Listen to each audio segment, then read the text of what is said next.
Welcome to the Essentially You podcast. In this December edition of Essentially You, we're going to trip through the Advent season together, learning leadership lessons from the spirit of a season that consumes us all while taking a deep breath and looking at positive psychology and coaching as a way to keep our minds clear, our thoughts fresh, and the season alive with hope.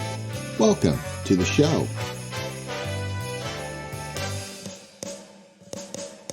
I love this quote by St. Francis of Assisi. He said, "All the darkness in the world cannot be extinguished by the light of a single candle." Isn't that beautiful? Welcome to another episode of Essentially You, this podcast where we're taking December to kind of compare and correlate and figure out how Advent can help us to become better leaders. Now, for those of you who might not practice Advent, Advent is a time of anticipation, preparation, and waiting for the arrival of Christ. During this season, Christians light candles on the Advent wreath, each representing different aspects of the season. And as we enter the third week of Advent, we light the pink candle, which signifies joy. But what does joy mean in the context of Advent? And how can we, as leaders, apply this to our leadership? Well, first, know this, that joy is often confused with happiness. While happiness is temporary and based on circumstances, at least I think so, joy is deep and lasting.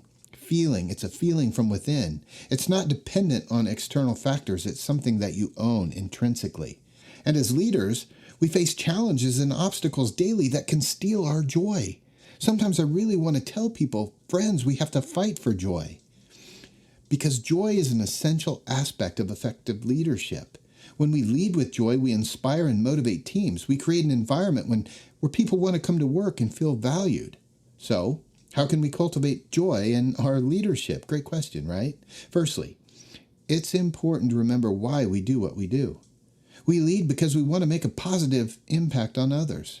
Focusing on the value we bring to our teams can create a sense of purpose and joy in our work. Secondly, I think that we can choose joy in every situation, even difficult times. We can see the good and try our hardest to be grateful. This positive mindset can help us persevere through challenges and inspire our teams, to do the same. Finally, we can celebrate wins, and as leaders, we often focus on what needs improvement, and that's normal, but celebrating our successes, no matter how small, does create a culture of joy and positivity. And as we enter this third week of Advent, let us all remember the importance of joy in our leadership. By cultivating joy, we can inspire our teams to bring positivity into our workplace and make a lasting impact on those we lead. Now, here are 3 positive psychology practices I believe that can help us alleviate our joy in our daily leadership walk. Number 1 is the gratitude letter. It's an intervention involving writing a heartfelt letter of gratitude to someone who has significantly impacted your life. The letter should be articulate and how that person has improved your life and why you're grateful for their presence.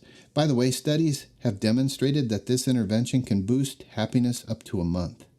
Number 2 is savoring, an intervention I've talked about often, but this intervention is based on Seligman's theory of pleasant life.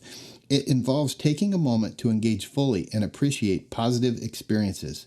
This could involve actually savoring a delicious meal, listening attentively to a piece of music you love, or enjoying a beautiful view. By intentionally savoring positive experiences, individuals can enhance their joy and happiness. And by the way, with savoring, you can relive past happiness moments to get that burst of just joy in your life. So try that. Just think of some time in your life when you were joyful and relive it. Number 3, mindful listening. I love this as a coach.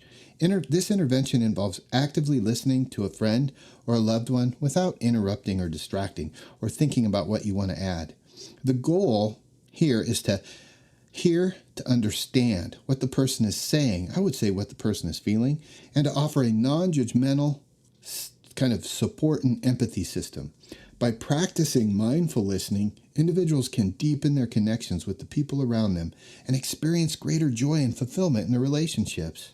Hey, look, friends, as we conclude this episode of Essentially You, I hope you have gained valuable insights to the meaning of joy in leadership and how we can cultivate it in our daily lives.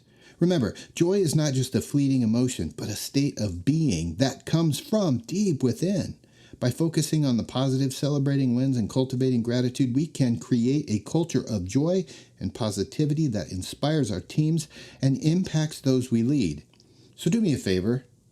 This third week of Advent, let's all commit to being joyful leaders who inspire and uplift those around us.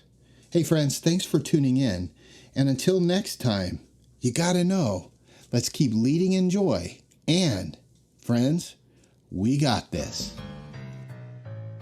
I hope you've enjoyed this special edition of the Essentially You podcast as we learn to lead through Advent together. It's your turn now to get out there and thrive in life. Please, if you like what you've learned, would you consider subscribing and leaving a review on your favorite podcast app?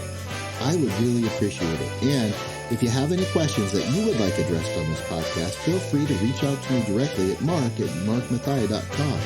And until next week, I'm cheering for you.